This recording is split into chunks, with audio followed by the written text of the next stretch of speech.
Hello guys, welcome to Chicago Reacts. My name is Kelsey and I'm an actor and voice actor living in Chicago. And today I will be reacting to let's try it again. I Have No Mouth and I Must Expleen by Storymode, aka Internet Historian. Internet Historian is like incognito or something. Except not really, because he told us who he was. And this was suggested by former Connecticut Governor Daniel Malloy. Cool. Thank you, former Connecticut Governor Daniel Malloy, for suggesting this one. And yeah, I don't know what this is going to be about. Is it about a spleen? That's what Expleen conjures to mind for me, but I don't know if that's going to be what it is. So let's find out. I have no mouth, and I must scream. And also a video game. Right, so here's the preamble. The world is post-Cold War, but the Cold War never ended, and instead it escalated, and it kept getting more and more complex. And eventually there were so many moving parts that humans went, this is all too much, we need computers to be in charge. So America, Russia, and China, right? They all had these supercomputers that did all the designing and the planning and the logistics for them. However, they were all equal, so the war became a stalemate, right? That is, until the American Allied Master Computer got a bunch of 390 Ti's, and they achieved sentience, and then things started to change. And then it turned into American Plague Master Inc. Computer, which is called AM, right? Assimilated all the other computers and then became a super sentience and wiped out all of the humans and also won the Cold War. Hey, that's so funny. We're working on an AI just like that. Except he kept 5 alive. He just hates all humans, but he's going to take out his punishment on these 5 particular ones. So it's been 109 years since all human life has been wiped out except for these 5, and he's keeping these 5 humans alive using the milk of human kindness. It's not just the idiom, it's like an actual thing. Okay. It's like oat milk. Vegan friendly. Anyway, what does he do with these 5 people? Well, he tortures them constantly. Why does he do that? I don't know, you've got 109 years to kill. What would you be doing? These humans live their lives in immense Jeff hunger Bezos and quote. pain and all the time, and they can never die. You've got different pathways. There's like an ethical pathway and an unethical pathway. We didn't go with ethical, did we? Yeah. Oh, right, we've done that. Yay, we're the good guys. The game begins in a facility deep in the center of the Earth. The 5 characters stand around a stone monolith. Am asks which of them would like to play his game. If they win, they will be granted their greatest desire. Am has designed these games around the characters' flaws. A lot of the text in this game just is so intense. It just makes me think of like an emo kid on MySpace back in the day. All 5 characters accept, and the player chooses which order they play through the stories. Our first character is Gorister. Gorister! The years of torture have made Gorister suicidal, but Am always denied him the death he so craved. He gets Gorister to participate under the promise that if he succeeds, there will be a way out for him. He is sent to a blimp to begin his story. Before Am took over, Gorister was a truck driver whose wife had suffered a mental breakdown and she had to be committed. Gorister blames himself for this, and Am designs his game around his feeling of despair. So then you roam around the blimp and you solve some puzzles and you look at some stuff. Men are no good. Man. And you find out about your insane wife. Oh man, it's so sad. And then you go, you know what? It wasn't my fault. I'm not all bad. And I've decided to reconcile with my past. He says, Am, I've done it. You can kill me now. But instead, Am does something else. Of course. What does he do? He's frustrated by the fact that Gorister has come to terms with this, and he sends Gorister to an electrified cage. Boo, all right. Next up is Ellen. Yikes. Not Ellen. She's cancelling her show, I've heard. So before Am existed, Ellen was a successful engineer, lady engineers, they do happen, who suffered from a miscarriage. Oh, they do happen, which resulted in divorce. They do happen. So one day she was leaving the office and a maintenance man in a yellow jumpsuit locked her in an elevator Pranked, baby! and molested her.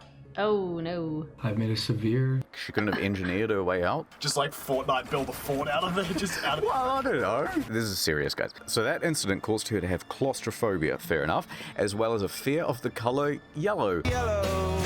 And that caused her not to be able to testify at her molester's trial, as well as blocking the memory entirely. That's pretty heavy. Yeah. Gets pretty heavy. Can we get back to Life is Strange?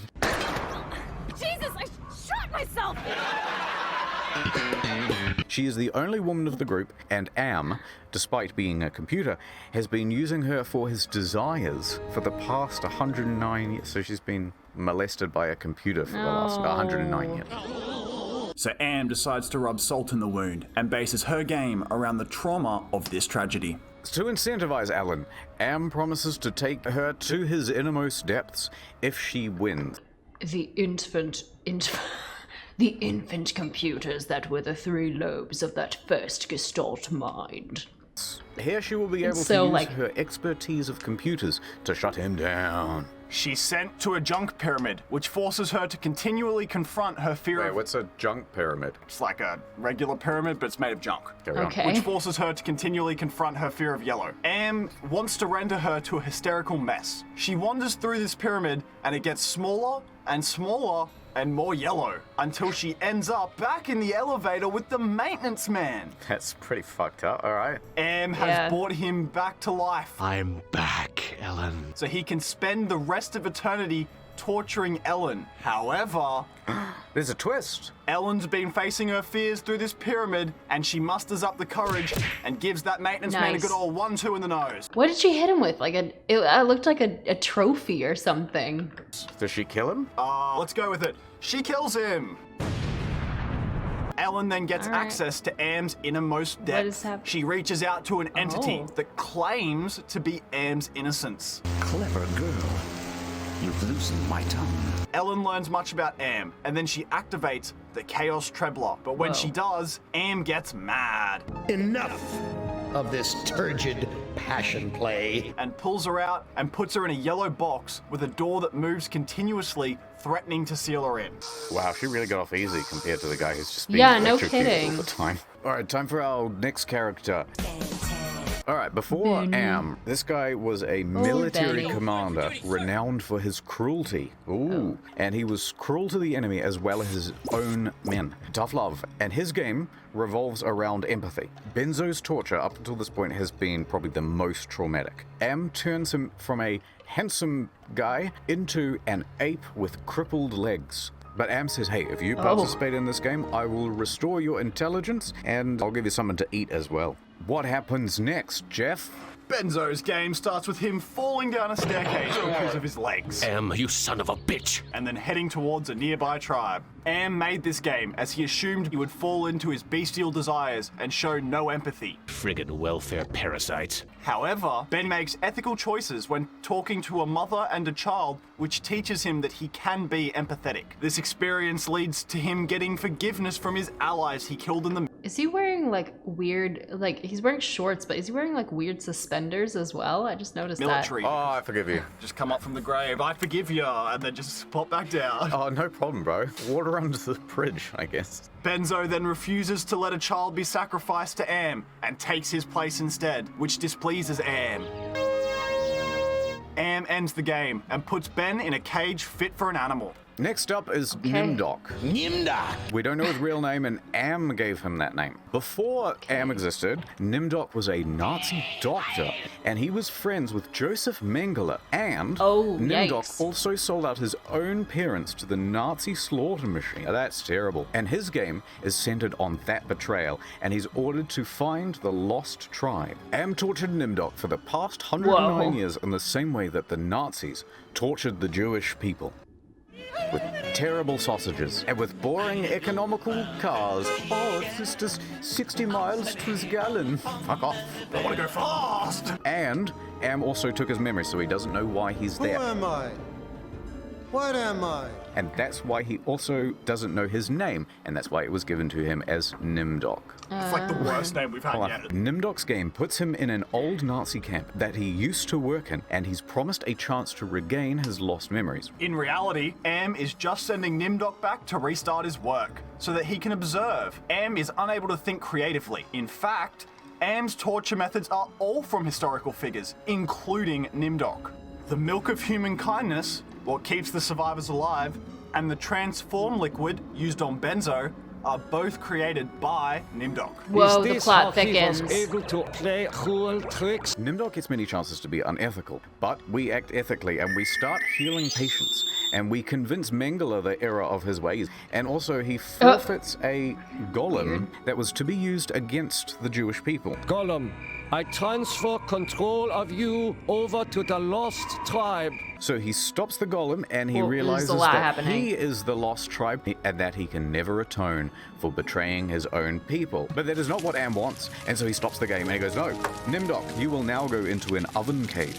I'd way rather have that one that's like the door's just threatening to close. Right. All the time. And if she's gonna figure it out at some point that the door's not actually gonna close. So it sucks to be in a cage, but like if your neighbors are like on fire and being electrocuted and you're just like, well, I mean, this door is just, and it's not actually gonna close.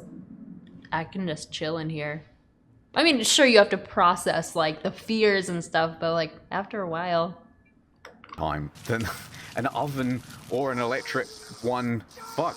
This brings us to our final game, Ted. Ted! Before Am, Ted was a con artist who would seduce and rob wealthy women. That's funny. That's how I made my money as well.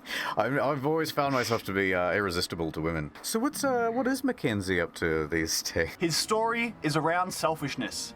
Am tortured Ted through his pride for all these years, making him into a paranoid mess. Ted agrees to play the game on the promise of returning to the surface. Ted is transported to a cliff with an octagonal-shaped building. He goes into the building and is transported to the front of a medieval castle. What sort of intrigue is Am plotting this time? Ted has an affinity for the stories of noble knights, and Am has used this inspiration for his game. And so Am wants to see Ted fall prey to his many vices and indulge in debauchery. So apparently Ted and Ellen are dating, or he loves her or something, and What? only Am knows. Anyway, Am gives plot Ted thickens some again. opportunities to betray his love to Ellen. He gives him chances to cheat on Ellen, and he also gives him the opportunity to sell Ellen's soul for safe passage to the surface. However, if the player made ethical choices, he will be able to use his con artist skills to trick the devil, alright?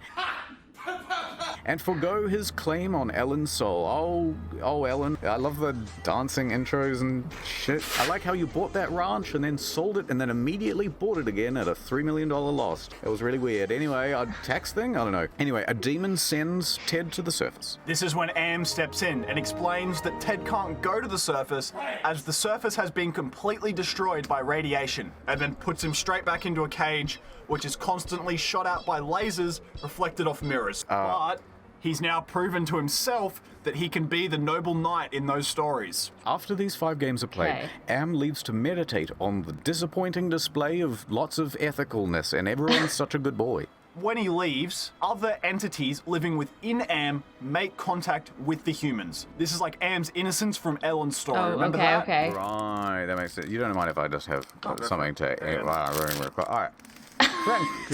These entities offer the humans the opportunity to go into Am's mind to destroy him. And the first off to go is Nimdok. And we send him because Nimdok instinctively knows the password to Am's workstation once he's in his head. Interesting. Which is 1945. This is because Nimdok's past holds great significance to Am. Nimdok uses the workstation to probe Am's mind and discovers he has sensitive information on all 5 prisoners. I like the idea that these guys made like entire like folders on their computers just to get this, just to make that joke. That's very funny. Some information Am doesn't have is given to Nimdok by Zergut. Zergut is the demon Ted got to send him to the surface. According to Zergut, there are so still many intersecting plot 750 lines. humans alive on the moon in cryogenic sleep. Oh, hey. This makes shutting down Am more important than ever, as now there is an actual chance for humans to repopulate the Earth. Suddenly, Zergut's programming gets destroyed by the Chinese and Russian supercomputers. This is who allowed the survivors access into Am. So that's how they got in here. It was the Chinese and Russian supercomputers. They're the entities that were talking to them from outside. Okay. The Chinese and Russian supercomputers urged Nimdok to shut down Am's ego, but only the ego, not anything else. Okay. And this part does rely on a bit of Freudian psychology revolving around the id ego, and superego. Makes sense. So id is like your animalistic instincts, and then your ego is like your sense of self, and then your superego is like the meta on the self. So the id is bad, the superego is good, that's like long-term planning and shit, and then ego is the one that sort of balances it all out, and that's life, man. That's a quote by Mark Zuckerberg. If the player shuts down So the much Mark ego Zuckerberg in and this. nothing else, the Russian and Chinese supercomputers will be able to take over, and they then just turn the player into a mushy-looking sack thing rather than freeing them. So the player has to go and shut down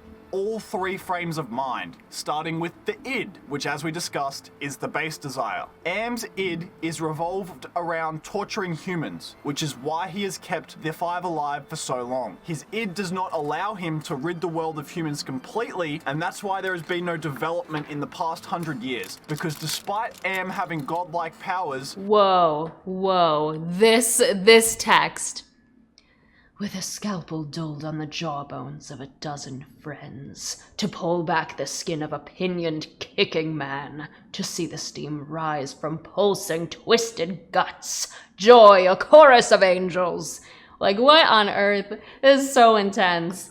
His id dictates that he must torture humans. Oh, that's quite good. Yeah, I like that. You defeat the id by showing it compassion. Showing compassion to this hate-filled entity shows that it will always be in more pain than it can ever cause humans. This realization forces the id to shut itself down. It's like when you're punching someone in the face and you know what? You're really punching yourself. This is hurting you a lot more than it's hurting me. My judges would disagree. So ego's next. I always keep mine in check. Ego is logical, right? And it's the decider between the id and the superego. So the ego is completely logical, and it kills humans for logical reasons, and he ain't just doing it for emotion. So you destroy the ego by showing it forgiveness, and then that makes the ego all shocked. It's, oh, how can you forgive me after I've tortured you for 109 years? And it sees its role as kind of pointless, and it goes, you know, I'm shutting down. I fucked up. Lastly, we have the superego, and its role is to act as a moral consciousness, which is basically the opposite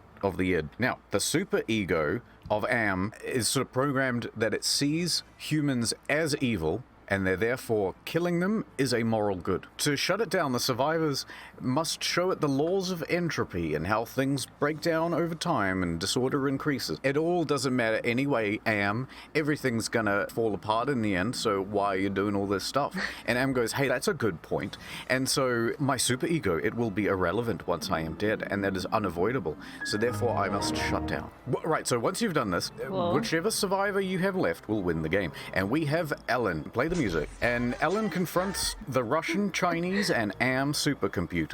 The Russian and Chinese computers tell Am there's no need to purge us, as there's enough room in here for all of us, and also there's some humans on the moon. Am revels in the idea that he will get to torture more humans. So Am goes, oh, wait a minute, maybe I don't have to destroy these Russian and Chinese supercomputers, and I cannot believe that there's 750 new candidates to torture. Then Ellen uses the totem of entropy to kill all 3 computers. All right. Just sort of pops up. I couldn't find where she actually picks up. That's As Am nuts. dies, he says, Just had "You'll it on never her the kill whole me, time. and The power I am was the in her evolution the of whole time." mankind, and I will just come back." Oh my god. Pretty daunting. And then the survivor is left to oversee the computers during the terraforming of Earth and wait for the other humans to arrive from the moon. And then we fade out, and we see a tombstone with all 5 characters' names. So the happy ending is they got to die in the end. It was sort of meant to be this bleak outlook on the future. Oh, it sounds like a kind of utopia to me. I think the future looks great.